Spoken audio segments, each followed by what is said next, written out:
Hello and welcome to today's story. Today you'll be listening to Pride and Prejudice by Jane Austen. Get comfortable, relax, and enjoy the story, whether you're settling in for sleep or simply listening during your day. Chapter 45. Convinced as Elizabeth now was that Miss Bingley's dislike of her had originated in jealousy, she could not help feeling how unwelcome her appearance at Pemberley must be to her, and was curious to know with how much civility on that lady's side the acquaintance would now be renewed.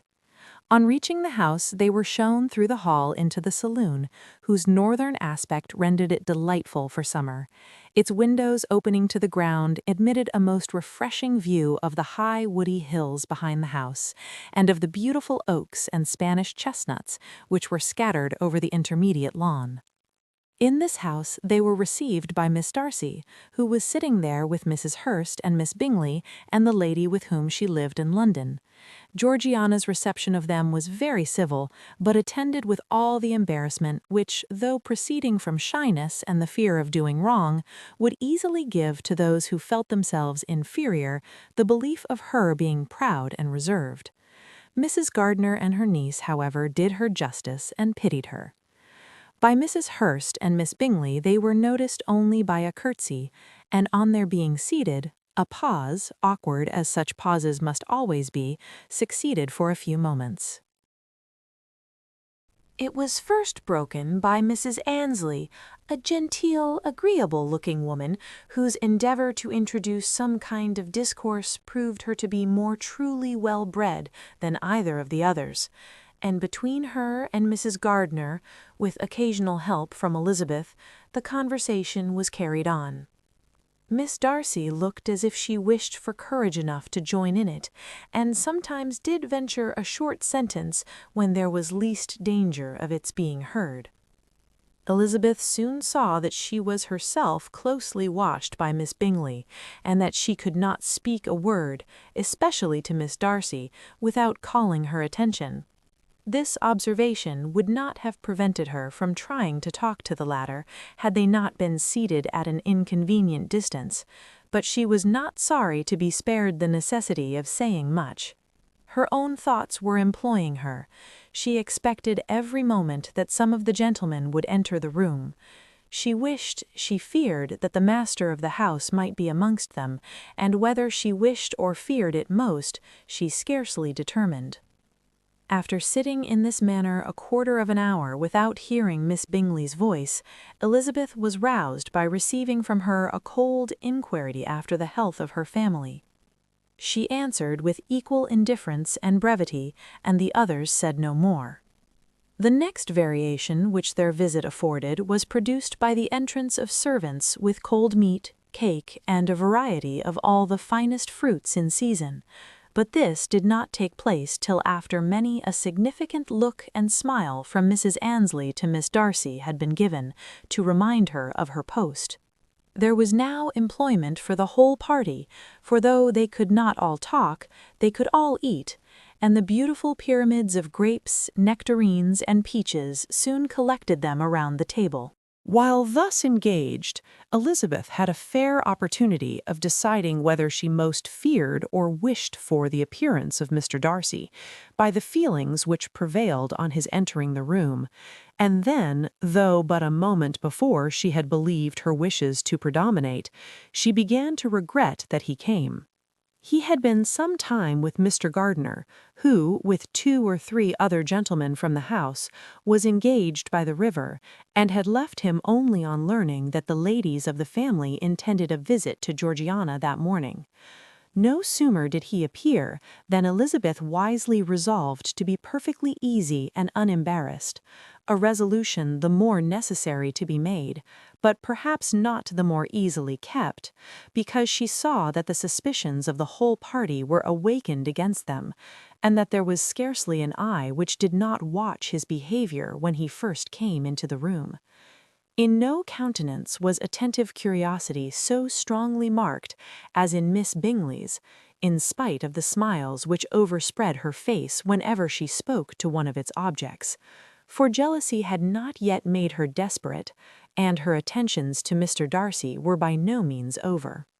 Miss Darcy, on her brother's entrance, exerted herself much more to talk, and Elizabeth saw that he was anxious for his sister and herself to get acquainted, and forwarded as much as possible every attempt at conversation on either side. Miss Bingley saw all this likewise, and, in the imprudence of anger, took the first opportunity of saying with sneering civility, "Pray, Miss Eliza, are not the shire militia removed from Meryton?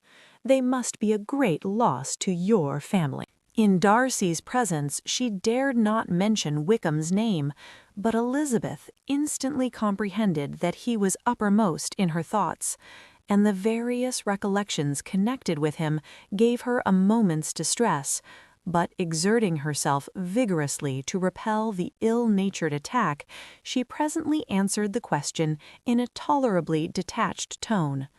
While she spoke, an involuntary glance showed her Darcy, with a heightened complexion, earnestly looking at her, and his sister overcome with confusion and unable to lift up her eyes. Had Miss Bingley known what pain she was then giving her beloved friend, she undoubtedly would have refrained from the hint, but she had merely intended to discompose Elizabeth by bringing forward the idea of a man to whom she believed her partial, to make her betray a sensibility which might injure her in Darcy's opinion, and, perhaps, to remind the latter of all the follies and absurdities by which some part of her family were connected with that corps.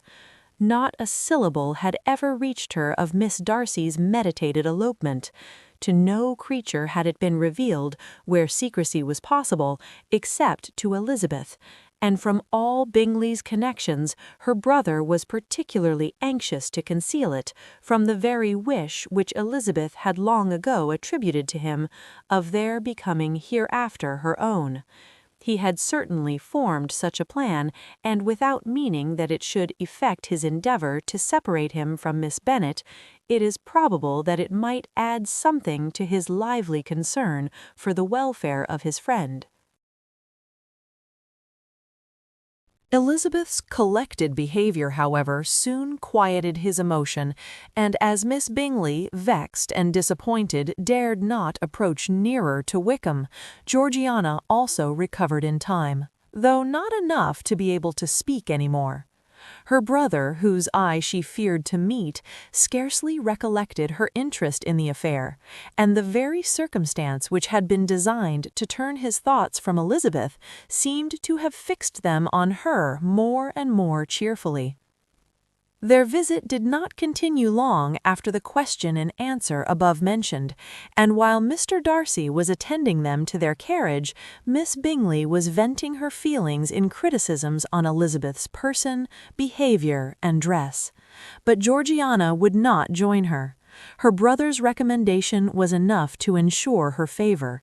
His judgment could not err, and he had spoken in such terms of Elizabeth as to leave Georgiana without the power of finding her otherwise than lovely and amiable. When Darcy returned to the saloon, Miss Bingley could not help repeating to him some part of what she had been saying to his sister. "How very ill Miss Eliza Bennet looks this morning, Mr. Darcy," she cried. "I never in my life saw anyone so much altered as she is since the winter. She has grown so brown and coarse. Louisa and I were agreeing that we should not have known her again." However little Mr. Darcy might have liked such an address, he contented himself with coolly replying that he perceived no other alteration than her being rather tanned, no miraculous consequence of travelling in the summer. "For my own part," she rejoined, "I must confess that I never could see any beauty in her. Her face is too thin, her complexion has no brilliancy, and her features are not at all handsome. Her nose wants character, there is nothing marked in its lines. Her teeth are tolerable, but not out of the common way, and as for her eyes, which have sometimes been called so fine, I could never see anything extraordinary extraordinary in them. They have a sharp, shrewish look which I do not like at all, and in her air altogether there is a self-sufficiency without fashion, which is intolerable. Persuaded, as Miss Bingley was, that Darcy admired Elizabeth, this was not the best method of recommending herself. But angry people are not always wise, and in seeing him at last look somewhat nettled, she had all the success she expected. He was resolutely silent, however, and from a determination of making him speak, she continued, "I remember when we first knew her in Hertfordshire, how amazed we all were to find that she was a reputed beauty, and I particularly recollect your saying one night, after they had been dining at Netherfield, 'She a beauty? I should as call her mother a wit.' But afterwards she seemed to improve on you, and I believe you thought her rather pretty at one time." "Yes," replied Darcy, who could contain himself no longer, "but that was only when I first saw her, for it is many months since I have considered her as one of the handsomest women of my acquaintance." He then went away, and Miss Bingley was left to all the satisfaction of having forced him to say what gave no one any pain but herself. Mrs. Gardiner and Elizabeth talked of all that had occurred during their visit as they returned, except what had particularly interested them both. Their look and behavior of everybody they had seen were discussed, except of the person who mostly engaged their attention. They talked of his sister, his friends, his house, his fruit, of everything but himself, yet Elizabeth was longing to know what Mrs. Gardiner thought of him, and Mrs. Gardiner would have been highly gratified by her niece's beginning the subject. Chapter 46. Elizabeth had been a good deal disappointed in not finding a letter from Jane on their first arrival at Lambton, and this disappointment had been renewed on each of the mornings that had now been spent there. But on the third her repining was over, and her sister justified, by the receipt of 2 letters from her at once, on one of which was marked that it had been missent elsewhere. Elizabeth was not surprised at it, as Jane had written the direction remarkably ill. They had just been preparing to walk as the letters came in, and her uncle and aunt, leaving her to enjoy them in quiet, set off by themselves. The one missent must first be attended to. It had been written 5 days ago.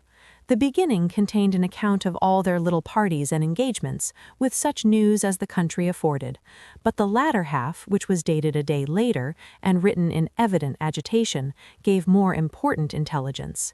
It was to this effect. "Since writing the above, dearest Lizzie, something has occurred of a most unexpected and serious nature, but I'm afraid of alarming you. Be assured that we are all well. What I have to say relates to poor Lydia.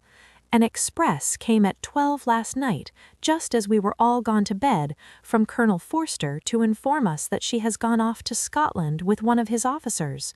To own the truth, with Wickham. Imagine our surprise. To Kitty, however, it does not seem so wholly unexpected. I am very, very sorry. So imprudent a match on both sides, but I am willing to hope the best, and that his character has been misunderstood. Thoughtless and indiscreet, I can easily believe him, but this step, and let us rejoice over it, marks nothing bad at heart. His choice is disinterested at least, for he must know my father can give her nothing. Our poor mother is sadly grieved. My father bears it better. How thankful am I that we never let them know what has been said against him. We must forget it ourselves. They were off Saturday night about 12, as is conjectured, but were not missed till yesterday morning at 8. The express was sent off directly. My dear Lizzie, they must have passed within 10 miles of us. Colonel Forster gives us reason to expect him here soon. Lydia left a few lines for his wife, informing her of their intention. I must conclude, for I cannot be long from my poor mother. I'm afraid you will not be able to make it out, but I hardly know what I have written.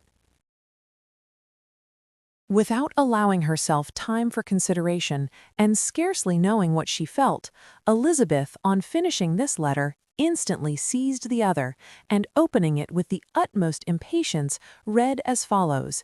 It had been written a day later than the conclusion of the first. By this time, my dearest sister, you have received my hurried letter. I wish this may be more intelligible, but though not confined for time, my head is so bewildered that I cannot answer for being coherent. Dearest Lizzie, I hardly know what I would write, but I have bad news for you, and it cannot be delayed. Imprudent as the marriage between Mr. Wickham and our poor Lydia would be, we are now anxious to be assured it has taken place, for there is but too much reason to fear they are not gone to Scotland. Colonel Forster came yesterday, having left Brighton the day before, not many hours after the express. Though Lydia's short letter to Mrs. F. gave them to understand that they were going to Gretna Green, something was dropped by Denny expressing his belief that W. never intended to go there or to marry Lydia at all, which was repeated to Colonel F., who, instantly taking the alarm, set off from B. intending to trace their route. He did trace them easily to Clapham, but no further, for on entering that place they removed into a hackney coach and dismissed the chaise that brought them from Epsom. All that is known after this is that they were seen to continue the London road. I know not what to think. After making every possible inquiry on that side London, Colonel F. came on into Hertfordshire, anxiously renewing them at all the turnpikes and at the inns in Barnet and Hatfield, but without any success. No such people had been seen to pass through. With the kindest concern, he came on to Longbourn, and broke his apprehensions to us in a manner most creditable to his heart. I am sincerely grieved for him and Mrs. F., but no one can throw any blame on them. Our distress, my dear Lizzie, is very great. My father and mother believe the worst, but I cannot think so ill of him. Many circumstances might make it more eligible for them to be married privately in town than to pursue their first plan. And even if he could form such a design against a young woman of Lydia's connections, which is not likely, can I suppose her so lost to everything? Impossible! I grieve to find, however, that Colonel F. is not disposed to depend upon their marriage. He shook his head when I expressed my hopes, and said he feared W. was not a man to be trusted. My poor mother is really ill and keeps her room. Could she exert herself, it would be better, but this is not to be expected. And as to my father, I never in my life saw him so affected. Poor Kitty has anger for having concealed their attachment, but as it was a matter of confidence, one cannot wonder.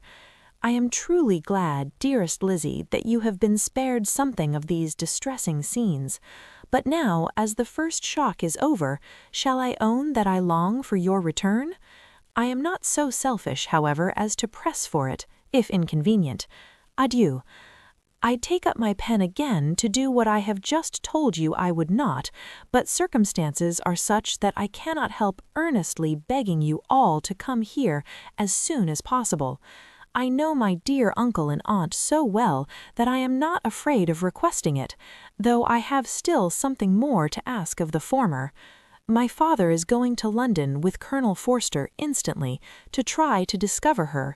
What he means to do I am sure I know not, but his excessive distress will not allow him to pursue any measure in the best and safest way, and Colonel Forster is obliged to be at Brighton again tomorrow evening.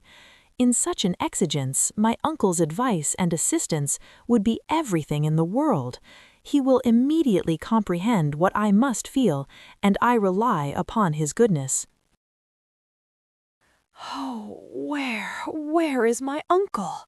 cried Elizabeth, darting from her seat as she finished the letter, in eagerness to follow him without losing a moment of the time so precious. But as she reached the door, it was opened by a servant, and Mr. Darcy appeared. Her pale face and impetuous manner made him start, and before he could recover himself to speak, she, in whose mind every idea was superseded by Lydia's situation, hastily exclaimed, "I beg your pardon, but I must leave you. I must find Mr. Gardner this moment on business that cannot be delayed. I have not an instant to lose." "Good God, what is the matter?" cried he, with more feeling than politeness. Then, recollecting himself, "I will not detain you a minute, but let me or let the servant go after Mr. and Mrs. Gardner. You are not well enough, you cannot go yourself." Elizabeth hesitated, but her knees trembled under her, and she felt how little would be gained by her attempting to pursue them.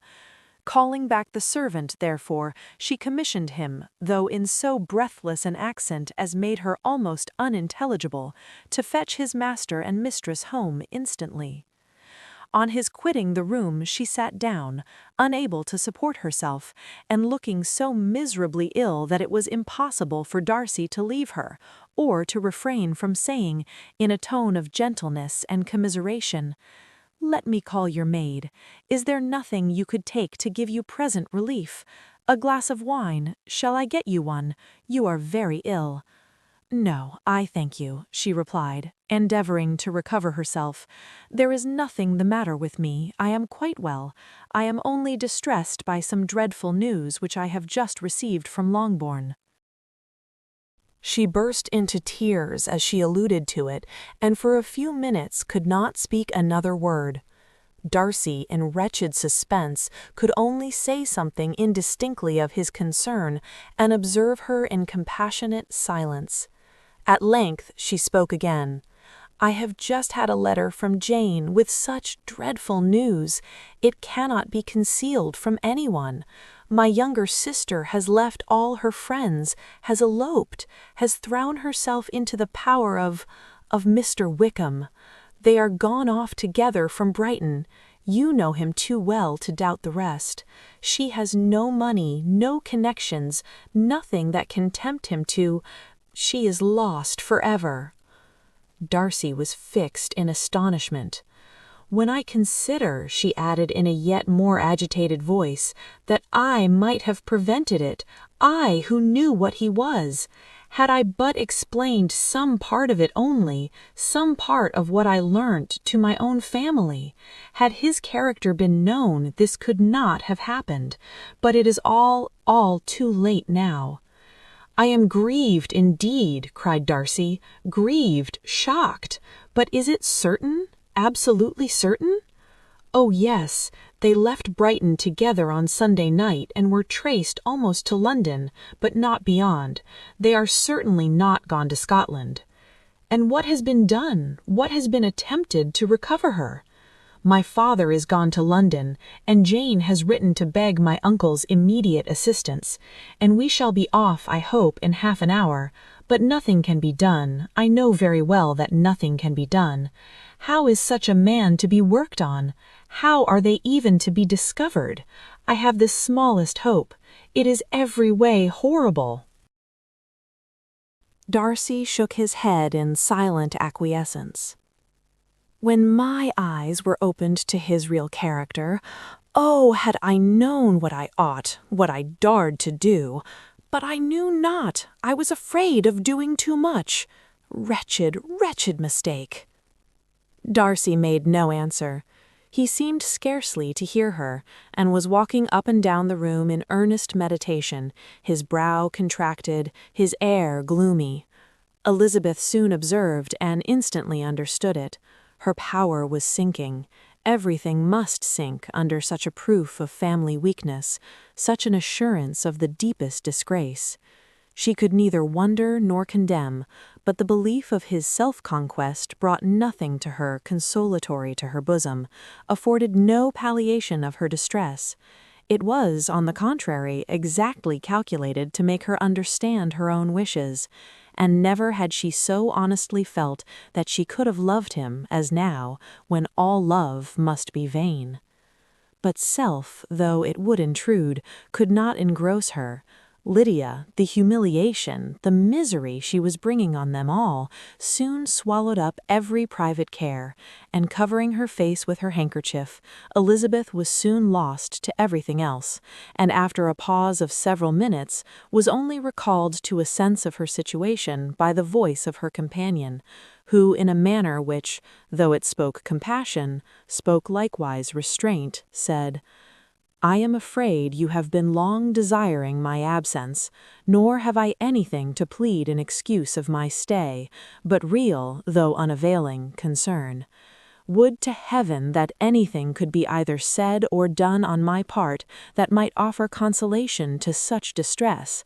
But I will not torment you with vain wishes, which may seem purposely to ask for your thanks.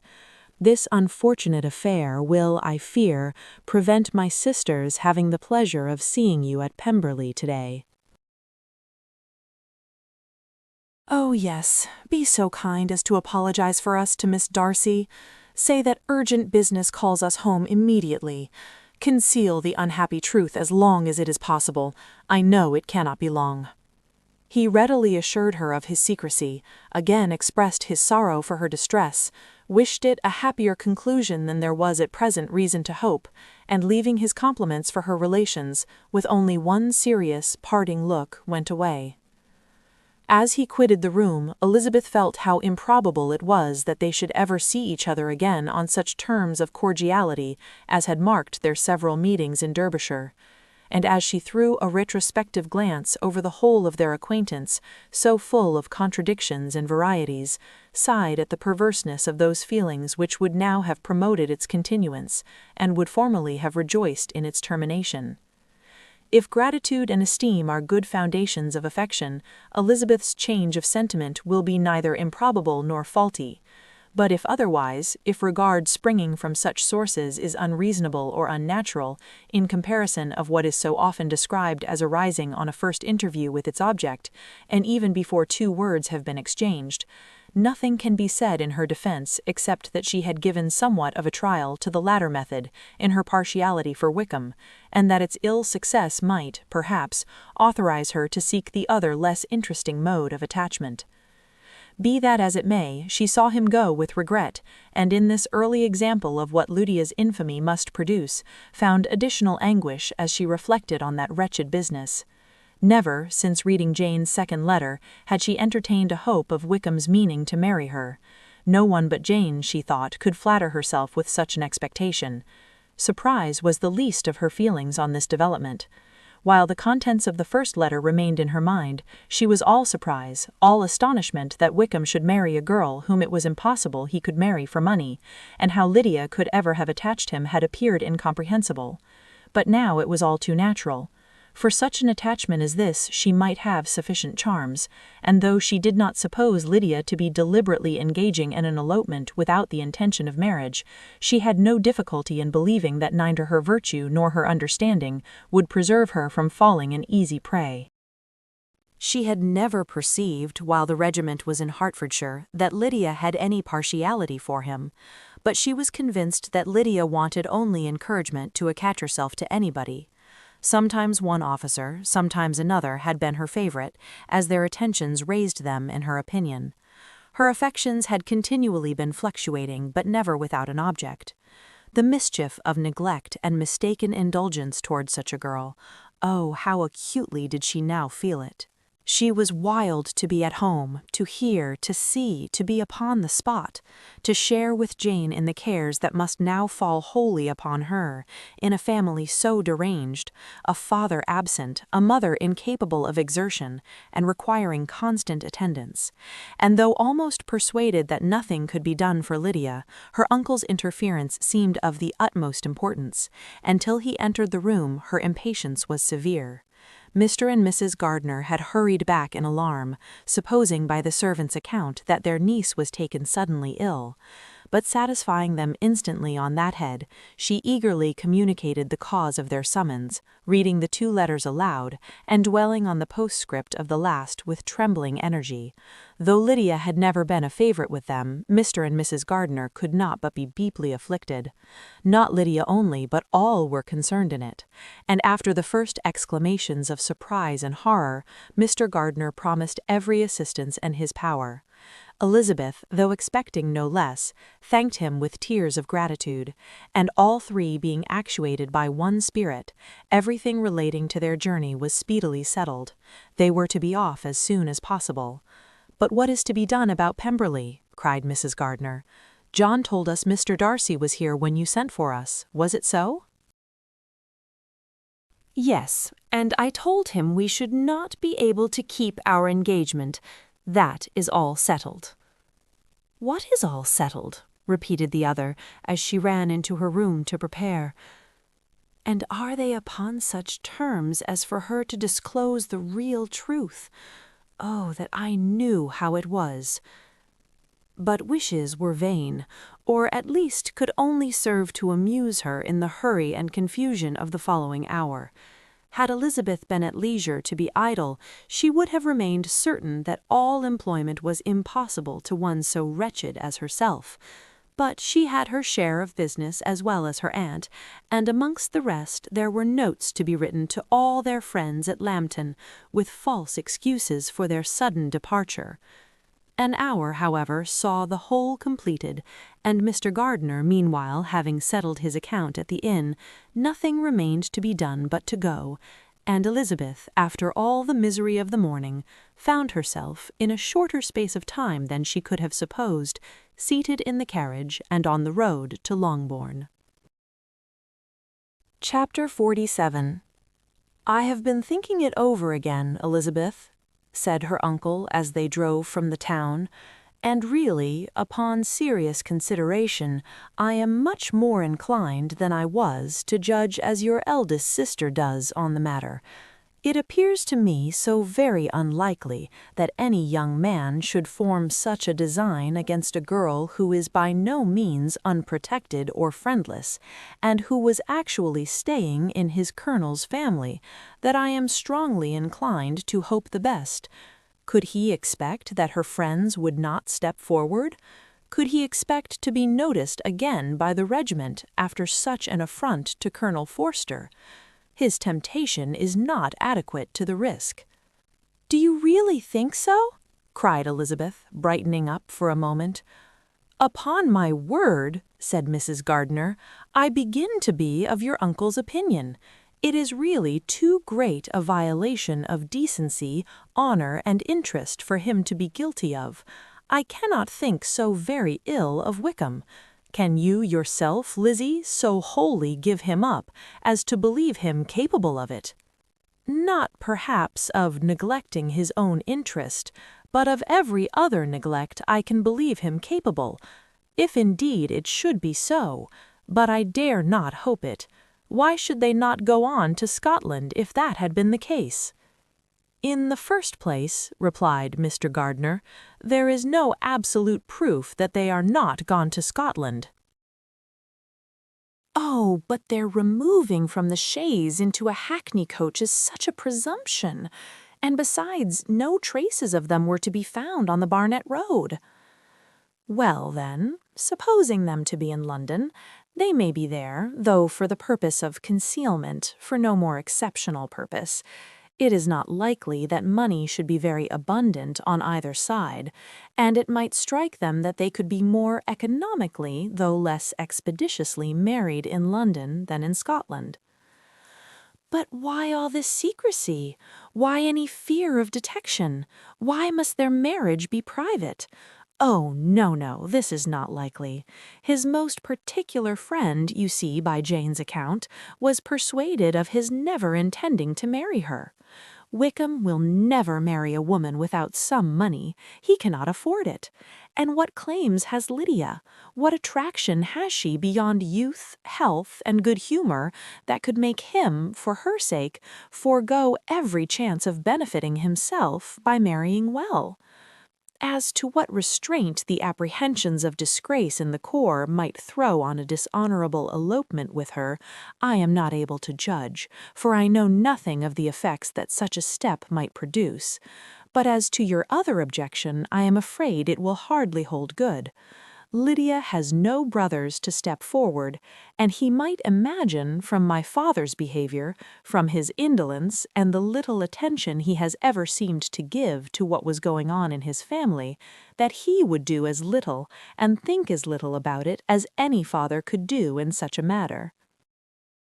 But can you think that Lydia is so lost to everything but love of him as to consent to live with him on any terms other than marriage?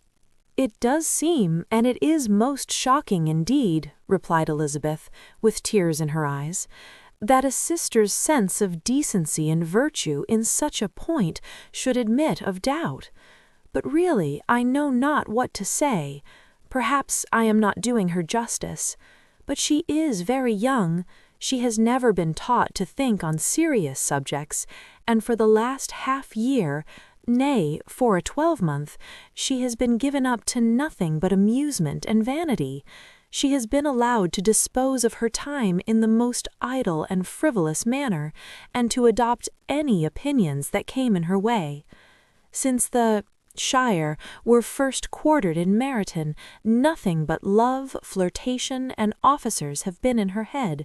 She has been doing everything in her power by thinking and talking on the subject to give greater, what shall I call it, susceptibility to her feelings, which are naturally lively enough. And we all know that Wickham has every charm of person and address that can captivate a woman. But you see that Jane, said her aunt, does not think so very ill of Wickham as to believe him capable of the attempt. Of whom does Jane ever think ill? And who is there, whatever might be their former conduct, that she would think capable of such an attempt till it were proved against them? But Jane knows as well as I do what Wickham really is. We both know that he has been profligate in every sense of the word, that he has neither integrity nor honor, that he is as false and deceitful as he is insinuating. And do you really know all this? Cried Mrs. Gardiner, whose curiosity as to the mode of her intelligence was all alive. I do indeed, replied Elizabeth, coloring. I told you the other day of his infamous behavior to Mr. Darcy, and you yourself, when last at Longbourn, heard in what manner he spoke of the man who had behaved with such forbearance and liberality towards him. And there are other circumstances which I am not at liberty, which it is not worth while to relate, but his lies about the whole Pemberley family are endless. From what he said of Miss Darcy, I was thoroughly prepared to see a proud, reserved, disagreeable girl. Yet he knew to the contrary himself. He must know that she was as amiable and unpretending as we have found her. But does Lydia know nothing of this? Can she be ignorant of what you and Jane seem so well to understand? Oh, yes, that is the worst of all. Till I was in Kent and saw so much both of Mr. Darcy and his relation, Colonel Fitzwilliam, I was ignorant of the truth myself, and when I returned home, the Shire was to leave Meryton in a week or fortnight's time. As that was the case, neither Jane, to whom I related the whole, nor I thought it necessary to make our knowledge public. For of what use could it apparently be to anyone that the good opinion which all the neighborhood had of him should then be overthrown? And even when it was settled that Lydia should go with Mrs. Forster, the necessity of opening her eyes to his character never occurred to me. That she could be in any danger from the deception never entered my head. That such a consequence as this could ensue, you may easily believe, was far enough from my thoughts. When they all removed to Brighton, therefore, you had no reason, I suppose, to believe them fond of each other? Not the slightest. I can remember no symptom of affection on either side, and had anything of the kind been perceptible, you must be aware that ours is not a family on which it could be thrown away. When first he entered the corps, she was ready enough to admire him, but so we all were. Every girl in or near Meryton was out of her senses about him for the first 2 months, but he never distinguished her by any particular attention, and consequently, after a moderate period of extravagant and wild admiration, her fancy for him gave way, and others of the regiment, who treated her with more distinction, again became her favourites. It may be easily believed that however little of novelty could be added to their fears, hopes, and conjectures on this interesting subject by its repeated discussion, no other could detain them from it long during the whole of the journey. From Elizabeth's thoughts it was never absent. Fixed there by the keenest of all anguish, self-reproach, she could find no interval of ease or forgetfulness. They travelled as expeditiously as possible, and sleeping one night on the road, reached Longbourn by dinner-time the next day. It was a comfort to Elizabeth to consider that Jane could not have been wearied by long expectations. The little gardeners, attracted by the sight of a chaise, were standing on the steps of the house as they entered the paddock, and when the carriage drove up to the door, the joyful surprise that lighted up their faces and displayed itself over their whole bodies in a variety of capers and frisks was the first pleasing earnest of their welcome. Elizabeth jumped out, and after giving each of them a hasty kiss, hurried into the vestibule, where Jane, who came running down from her mother's apartment, immediately met her. Elizabeth, as she affectionately embraced her, whilst tears filled the eyes of both, lost not a moment in asking whether anything had been heard of the fugitives. "Not yet," replied Jane, "but now that my dear uncle is come, I hope everything will be well." "Is my father in town?" "Yes, he went on Tuesday, as I wrote you word." "And have you heard from him often?" "We have heard only twice. He wrote me a few lines on Wednesday to say that he had arrived in safety, and to give me his directions, which I particularly begged him to do. He merely added that he should not write again till he had something of importance to mention." "And my mother, how is she? How are you all?" "My mother is tolerably well, I trust, though her spirits are greatly shaken. She is upstairs and will have great satisfaction in seeing you all. She does not yet leave her dressing-room. Mary and Kitty are, thank heaven, quite well." "But you, how are you?" cried Elizabeth. "You look pale. How much you must have gone through." Her sister, however, assured her of her being perfectly well, and their conversation, which had been passing while Mr. and Mrs. Gardiner were engaged with their children, was now put an end to by the approach of the whole party. Jane ran to her uncle and aunt, and welcomed and thanked them both with alternate smiles and tears. When they were all in the drawing-room, the questions which Elizabeth had already asked were of course repeated by the others, and they soon found that Jane had no intelligence to give. The sanguine hope of good, however, which the benevolence of her heart suggested, had not yet deserted her. She still expected that it would all end well, and that every morning would bring some letter, either from Lydia or her father, to explain their proceedings, and perhaps announce their marriage. Mrs. Bennet, to whose apartment they all repaired, after a few minutes of conversation together, received them exactly as might be expected, with tears and lamentations of regret, invectives against the villainous conduct of Wickham, and complaints of her own sufferings and ill usage, blaming everybody but the person to whose ill-judging indulgence the errors of her daughter must principally be owing. "If I had been able," said she, "to carry my point in going to Brighton with all my family, this would not have happened. But poor dear Lydia had nobody to take care of her. Why did the Forsters ever let her go out of their sight?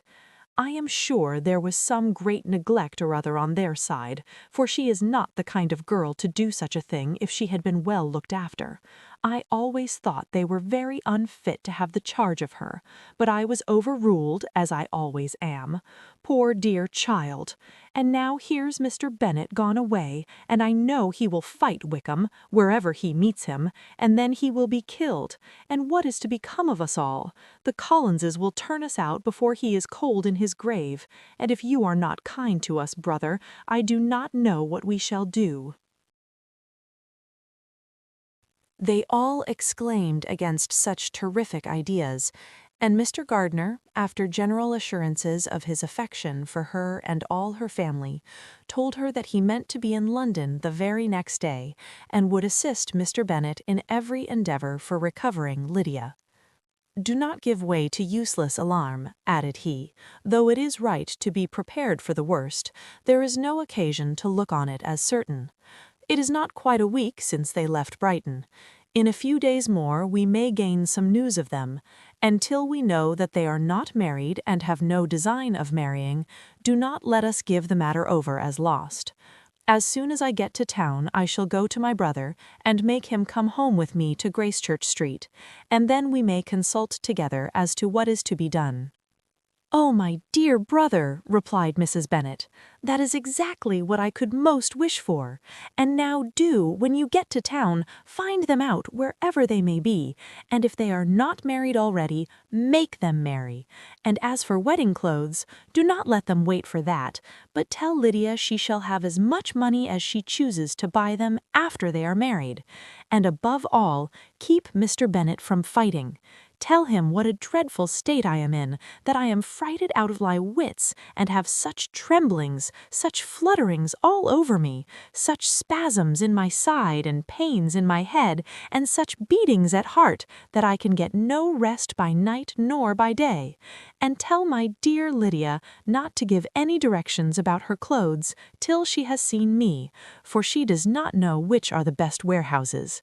Oh, brother, how kind you are! I know you will contrive it all."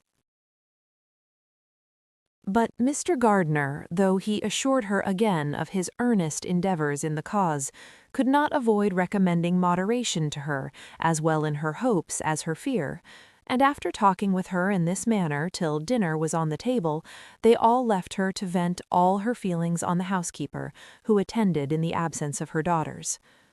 Though her brother and sister were persuaded that there was no real occasion for such a seclusion from the family, they did not attempt to oppose it, for they knew that she had not prudence enough to hold her tongue before the servants while they waited at table, and judged it better that one only of the household, and the one whom they could most trust, should comprehend all her fears and solicitude on the subject. In the dining-room they were soon joined by Mary and Kitty, who had been too busily engaged in their separate apartments to make their appearance before.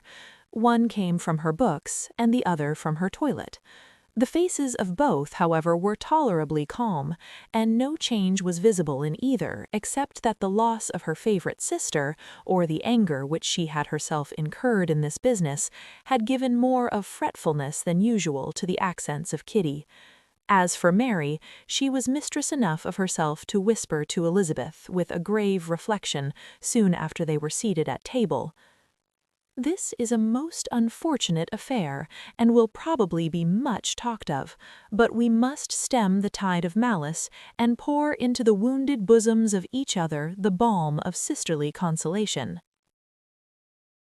Then, perceiving in Elizabeth no inclination of replying, she added, "Unhappy as the event must be for Lydia, we may draw from it this useful lesson, that loss of virtue in a female is irretrievable, that one false step involves her in endless ruin, that her reputation is no less brittle than it is beautiful, and that she cannot be too much guarded in her behaviour towards the undeserving of the other sex." Elizabeth lifted up her eyes in amazement, but was too much oppressed to make any reply.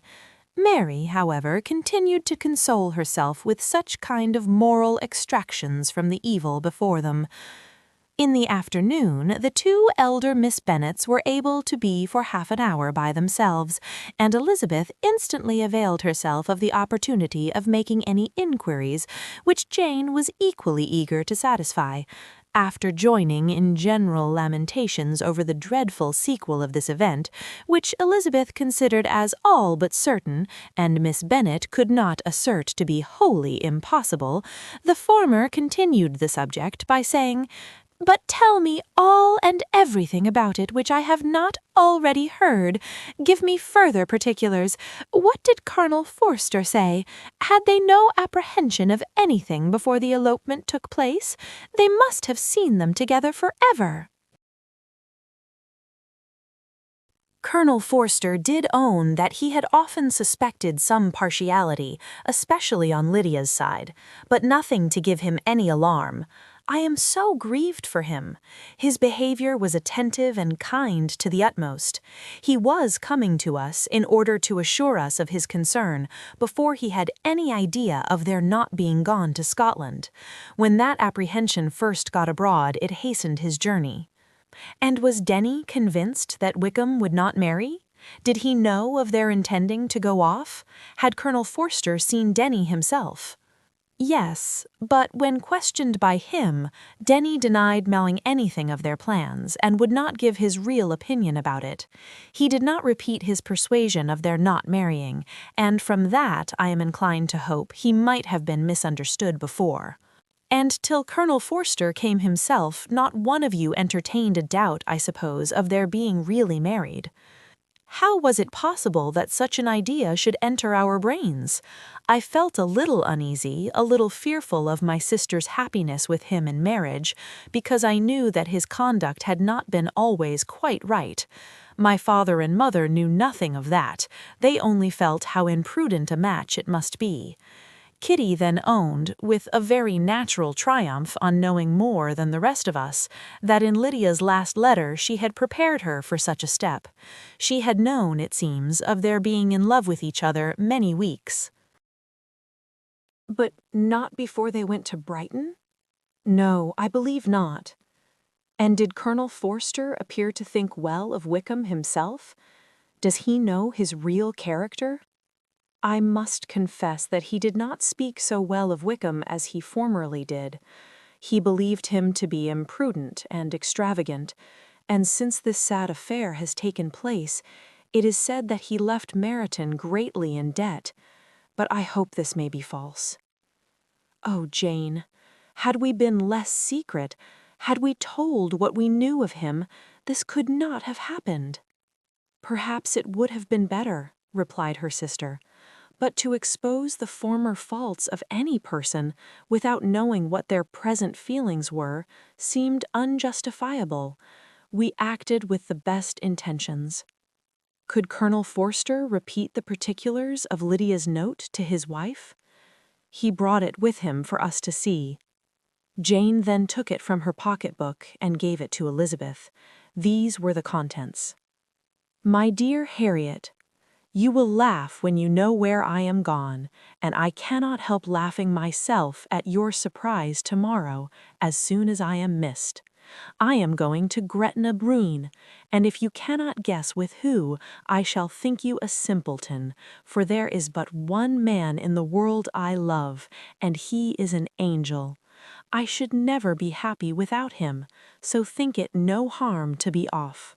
You need not send them word at Longbourn of my going, if you do not like it, for it will make the surprise the greater when I write to them and sign my name Lydia Wickham. What a good joke it will be! I can hardly write for laughing. Pray make my excuses to Pratt for not keeping my engagement and dancing with him tonight. Tell him I hope he will excuse me when he knows all, and tell him I will dance with him at the next ball we meet with great pleasure. I shall send for my clothes when I get to Longbourn, but I wish he would tell Sally to mend a great slit in my worked muslin gown before they are packed up. Goodbye. Give my love to Colonel Forster. I hope you will drink to our good journey. Your affectionate friend, Lydia Bennet. "Oh, thoughtless, thoughtless Lydia!" cried Elizabeth when she had finished it. "What a letter is this, to be written at such a moment! But at least it shows that she was serious on the subject of their journey. Whatever he might afterwards persuade her to, it was not on her side a scheme of infamy. My poor father, how he must have felt it! I never saw anyone so shocked. He could not speak a word for full 10 minutes. My mother was taken ill immediately, and the whole house in such confusion." "Oh, Jane," cried Elizabeth, "was there a servant belonging to it who did not know the whole story by the end of the day?" "I do not know. I hope there was. But to be guarded at such a time is very difficult. My mother was in hysterics, and though I endeavored to give her every assistance in my power, I am afraid I did not do so much as I might have done. But the horror of what might possibly happen almost took from me my faculties. Your attendance upon her has been too much for you. You do not look well. Oh, that I had been with you! You have had every care and anxiety upon yourself alone.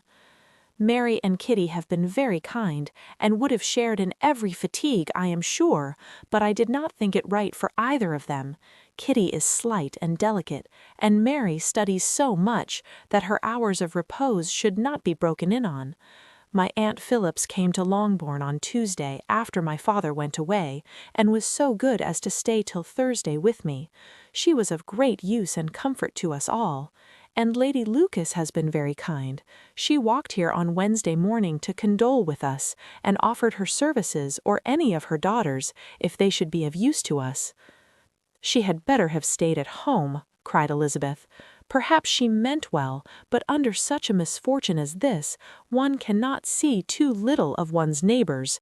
Assistance is impossible, condolence insufferable. Let them triumph over us at a distance and be satisfied." She then proceeded to inquire into the measures which her father had intended to pursue while in town for the recovery of his daughter. "He meant, I believe," replied Jane, "to go to Epsom, the place where they last changed horses, see the postilions, and try if anything could be made out from them. His principal object must be to discover the number of the hackney coach which took them from Clapham. It had come with a fare from London, and as he thought that the circumstance of a gentleman and ladies removing from one carriage into another might be remarked, he meant to make inquiries at Clapham. If he could anyhow discover at what house the coachman had before set down his fare, he determined to make inquiries there, and hoped it might not be impossible to find out the stand and number of the coach. I do not know of any other designs that he had formed, but he was in such a hurry to be gone, and his spirits so greatly discomposed, that I had difficulty in finding out even so much as this. Chapter 48. The whole party were in hopes of a letter from Mr. Bennet the next morning, but the post came in without bringing a single line from him. His family knew him to be, on all common occasions, a most negligent and dilatory correspondent, but at such a time they had hoped for exertion. They were forced to conclude that he had no pleasing intelligence to send, but even of that they would have been glad to be certain. Mr. Gardiner had waited only for the letters before he set off. When he was gone, they were certain at least of receiving constant information of what was going on, and their uncle promised, at parting, to prevail on Mr. Bennet to return to Longbourn as soon as he could, to the great consolation of his sister, who considered it as the only security for her husband's not being killed in a duel. Mrs. Gardiner and the children were to remain in Hertfordshire a few days longer, as the former thought her presence might be serviceable to her nieces. She shared in their attendance on Mrs. Bennet, and was a great comfort to them in their hours of freedom.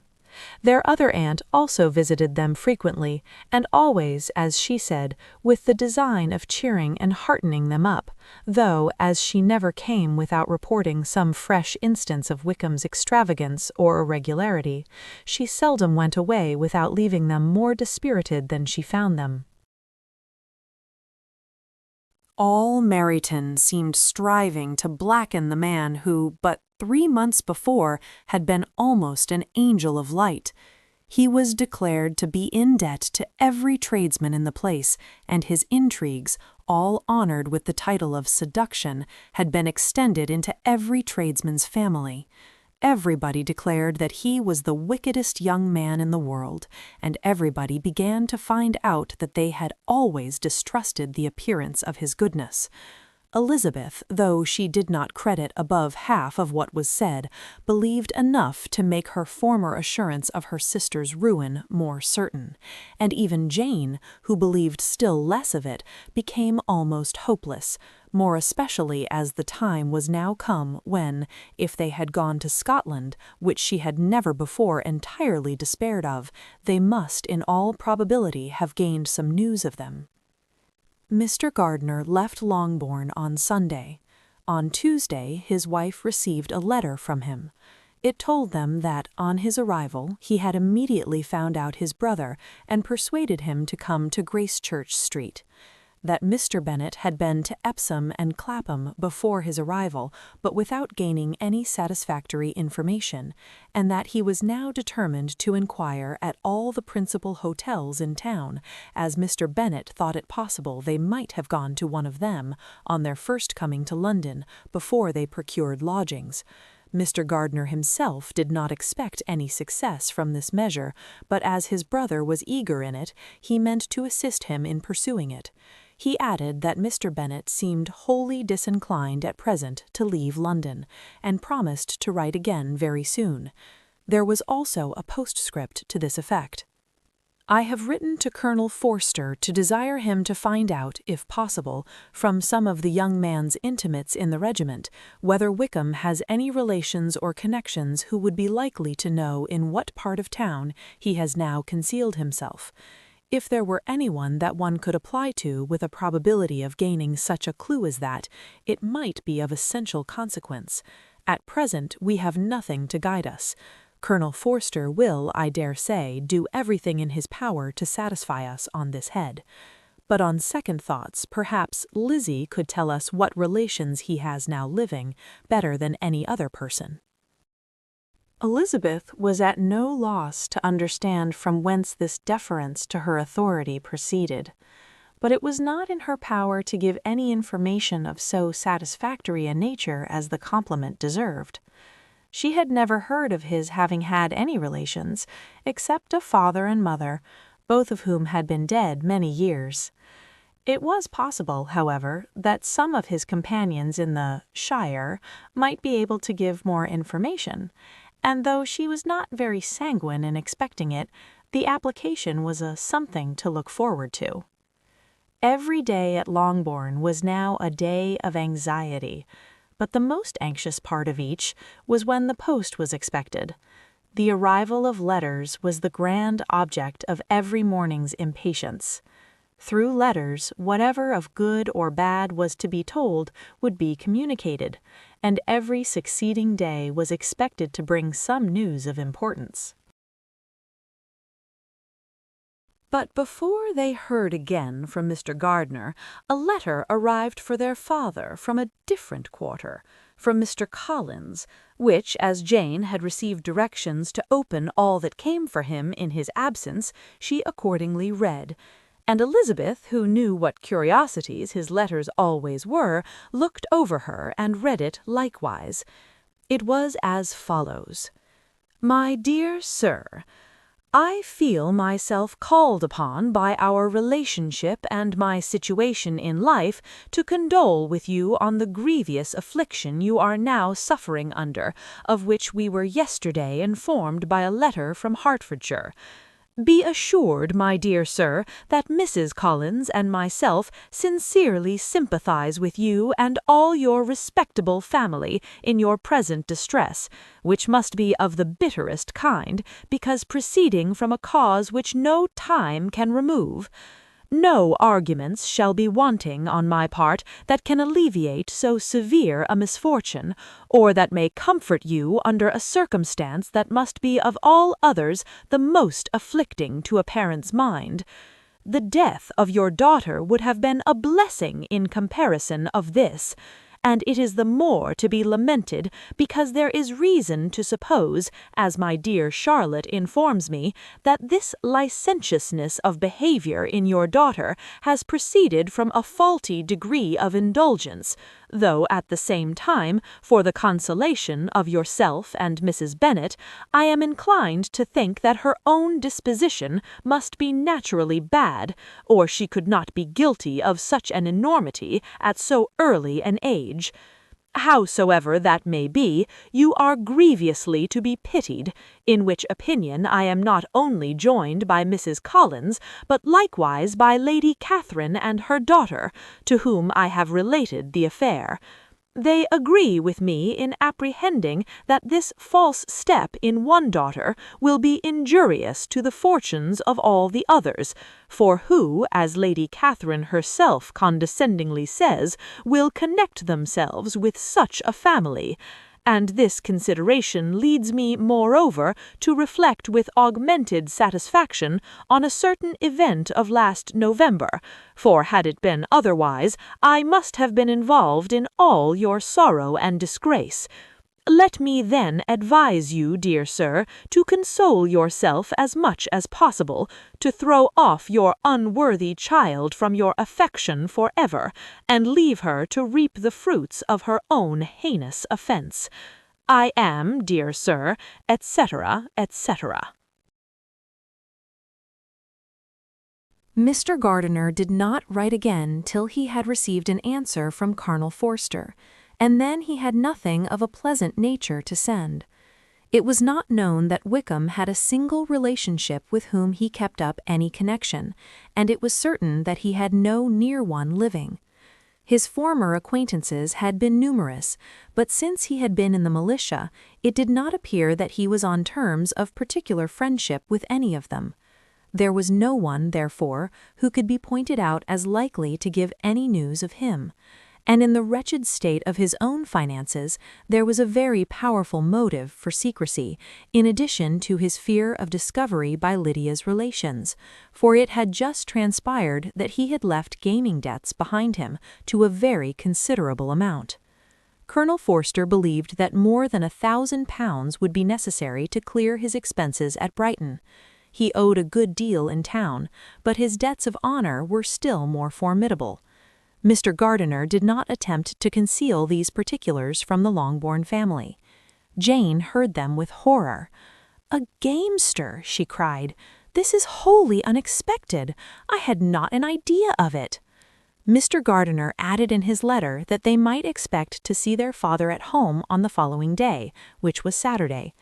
Rendered spiritless by the ill success of all their endeavors, he had yielded to his brother-in-law's entreaty that he would return to his family and leave it to him to do whatever occasion might suggest to be advisable for continuing their pursuit. When Mrs. Bennet was told of this, she did not express so much satisfaction as her children expected, considering what her anxiety for his life had been before. "What, is he coming home, and without poor Lydia?" she cried. "Sure he will not leave London before he has found them. Who is to fight Wickham and make him marry her if he comes away?"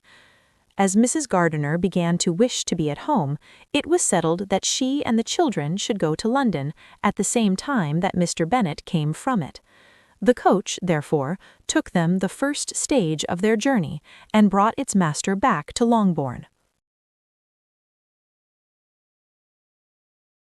Mrs. Gardiner went away in all the perplexity about Elizabeth and her Derbyshire friend that had attended her from that part of the world. His name had never been voluntarily mentioned before them by her niece, and the kind of half-expectation which Mrs. Gardiner had formed of their being followed by a letter from him had ended in nothing. Elizabeth had received none since her return that could come from Pemberley. The present unhappy state of the family rendered any other excuse for the lowness of her spirits unnecessary. Nothing, therefore, could be fairly conjectured from that, though Elizabeth, who was by this time tolerably well acquainted with her own feelings, was perfectly aware that, had she known nothing of Darcy, she could have borne the dread of Lydia's infamy somewhat better. It would have spared her, she thought, one sleepless night out of 2. When Mr. Bennet arrived, he had all the appearance of his usual philosophic composure. He said as little as he had ever been in the habit of saying, made no mention of the business that had taken him away, and it was some time before his daughters had courage to speak of it. It was not till the afternoon, when he had joined them at tea, that Elizabeth ventured to introduce the subject, and then, on her briefly expressing her sorrow for what he must have endured, he replied, "Say nothing of that. Who should suffer but myself? It has been my own doing, and I ought to feel it." "You must not be too severe upon yourself," replied Elizabeth. "You may well warn me against such an evil. Human nature is so prone to fall into it. No, Lizzie, let me once in my life feel how much I have been to blame. I am not afraid of being overpowered by the impression. It will pass away soon enough." "Do you suppose them to be in London?" "Yes, where else can they be so well concealed?" "And Lydia used to want to go to London," added Kitty. "She is happy then," said her father dryly, "and her residence there will probably be of some duration." Then, after a short silence, he continued, "Lizzie, I bear you no ill will for being justified in your advice to me last May, which, considering the event, shows some greatness of mind." They were interrupted by Miss Bennet, who came to fetch her mother's tea. "This is a parade which does one good. It gives such an elegance to misfortune. Another day I will do the same. I will sit in my library in my nightcap and powdering gown, and give as much trouble as I can. Or perhaps I may defer it till Kitty runs away." "I am not going to run away, Papa," said Kitty fretfully. "If I should ever go to Brighton, I would behave better than Lydia." "You go to Brighton? I would not trust you so near it as Eastbourne for £50.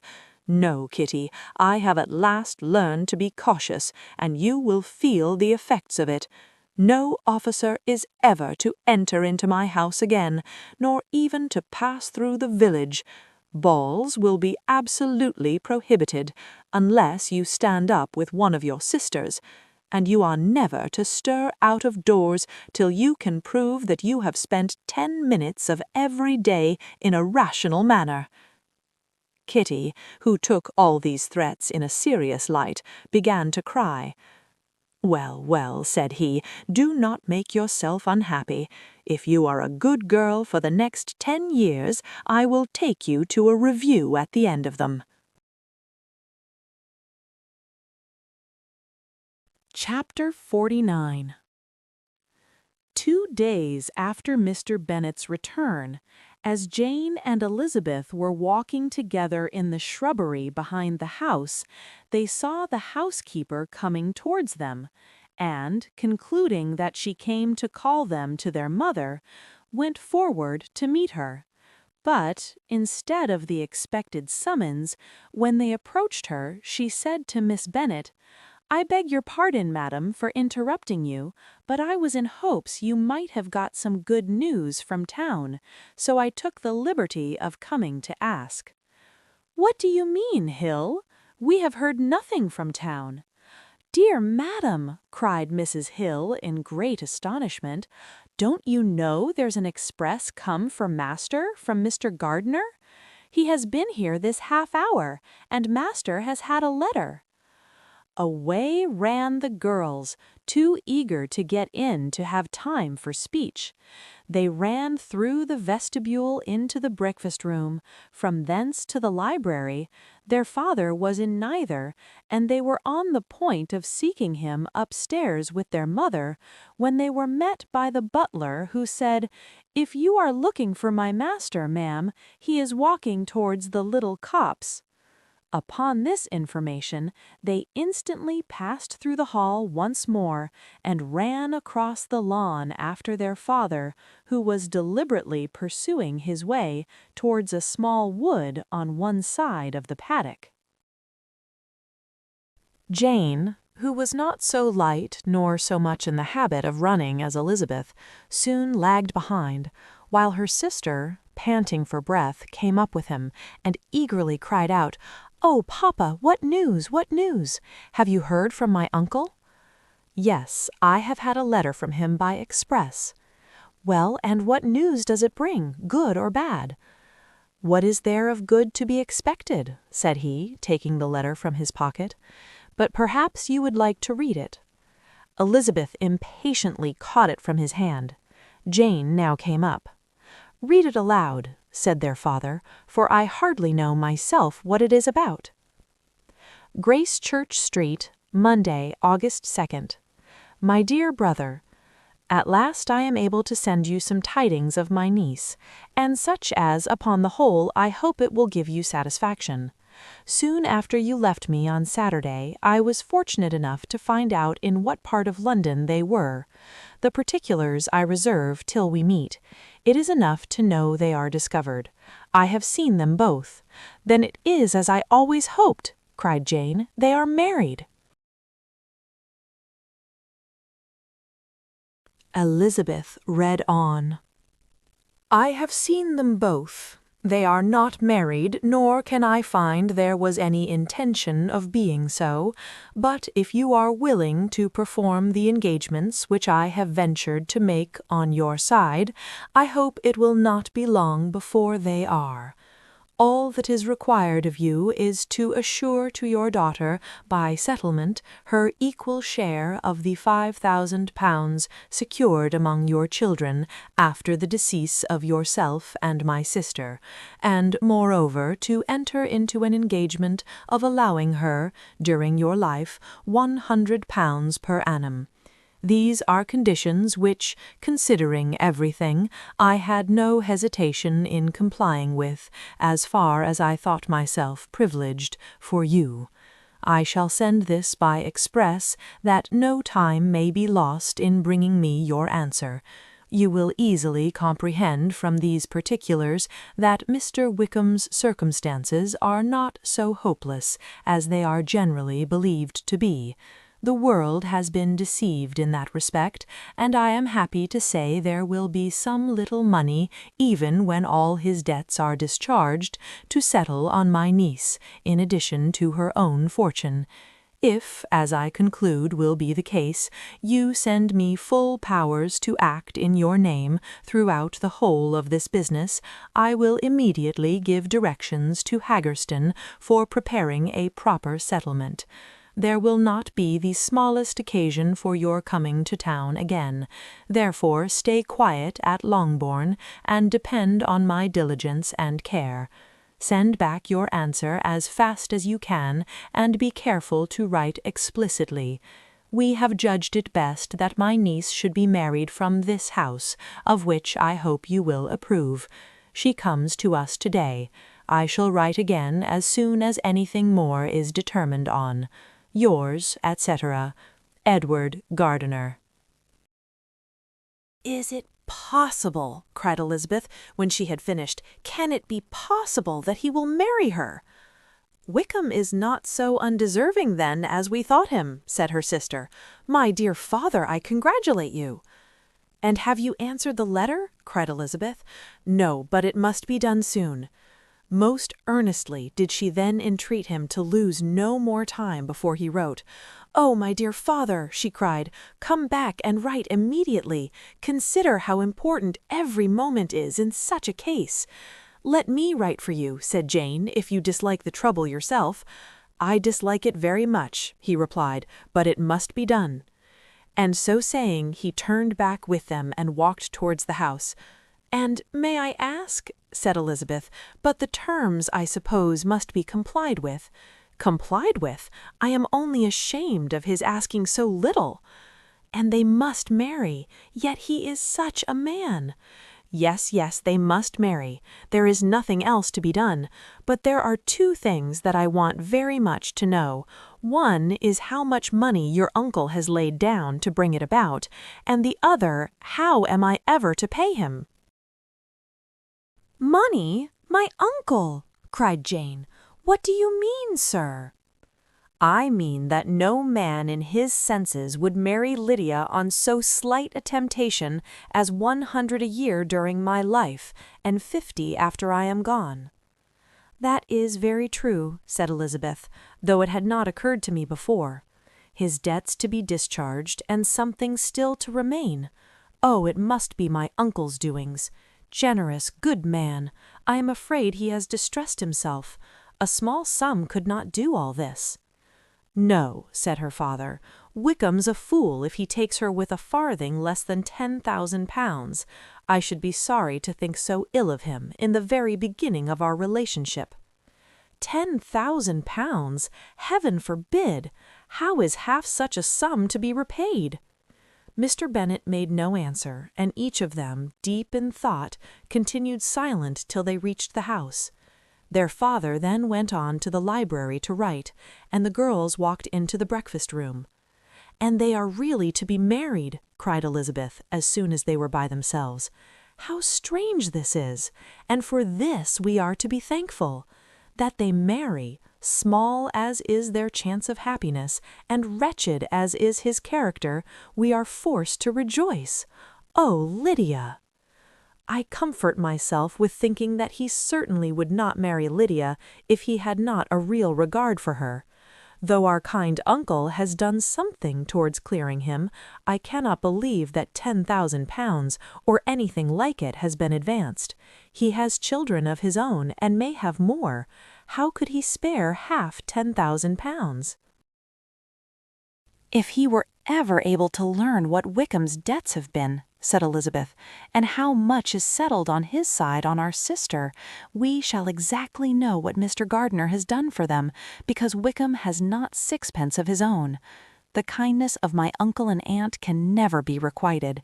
Their taking her home and affording her their personal protection and countenance is such a sacrifice to her advantage as years of gratitude cannot enough acknowledge. By this time she is actually with them. If such goodness does not make her miserable now, she will never deserve to be happy. What a meeting for her when she first sees my aunt!" "We must endeavor to forget all that has passed on either side," said Jane. "I hope and trust they will yet be happy. His consenting to marry her is a proof, I will believe, that he is come to a right way of thinking. Their mutual affection will steady them, and I flatter myself they will settle so quietly and live in so rational a manner as may in time make their past imprudence forgotten. Their conduct has been such as neither you nor I nor anybody can ever forget. It is useless to talk of it." It now occurred to the girls that their mother was in all likelihood perfectly ignorant of what had happened. They went to the library, therefore, and asked their father whether he would not wish them to make it known to her. He was writing, and, without raising his head, coolly replied, "Just as you please." "May we take my uncle's letter to read her?" "Take whatever you like and get away." Elizabeth took the letter from his writing table, and they went upstairs together. Mary and Kitty were both with Mrs. Bennet. One communication would therefore do for all. After a slight preparation for good news, the letter was read aloud.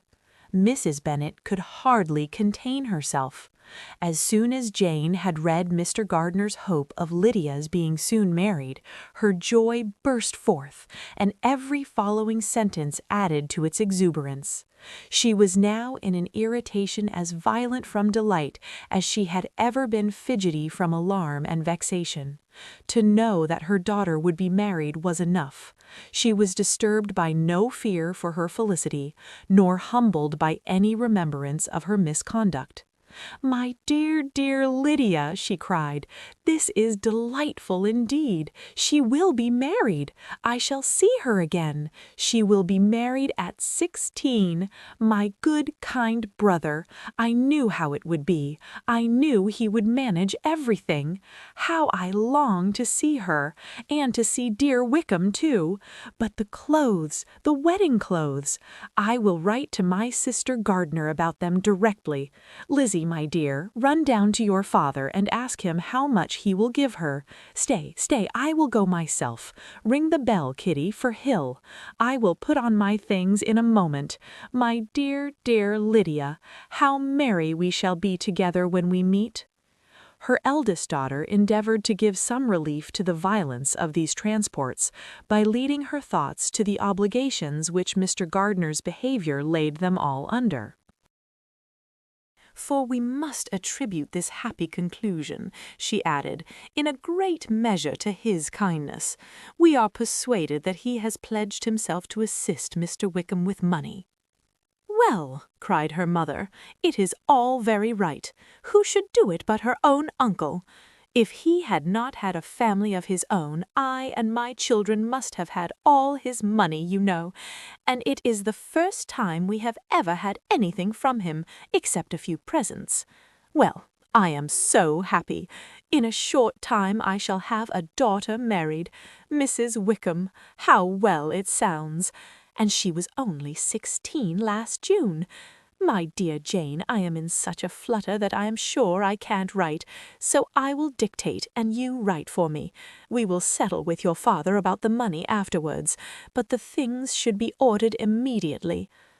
She was then proceeding to all the particulars of calico, muslin, and cambric, and would shortly have dictated some very plentiful orders, had not Jane, though with some difficulty, persuaded her to wait till her father was at leisure to be consulted.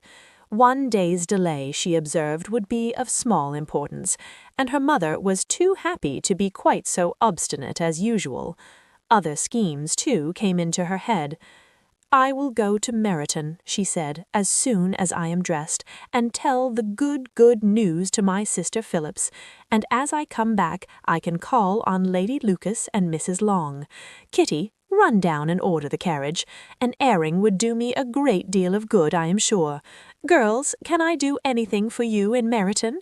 Oh, here comes Hill. My dear Hill, have you heard the good news? Miss Lydia is going to be married, and you shall all have a bowl of punch to make merry at her wedding." Mrs. Hill began instantly to express her joy. Elizabeth received her congratulations amongst the rest, and then, sick of this folly, took refuge in her own room, that she might think with freedom.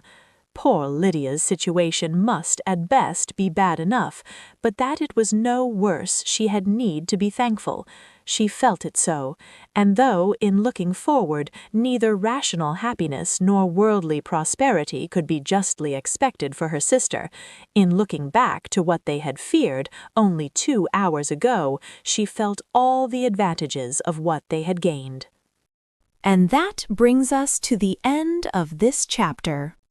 When you're ready, you can continue with next chapter by following the link in the description.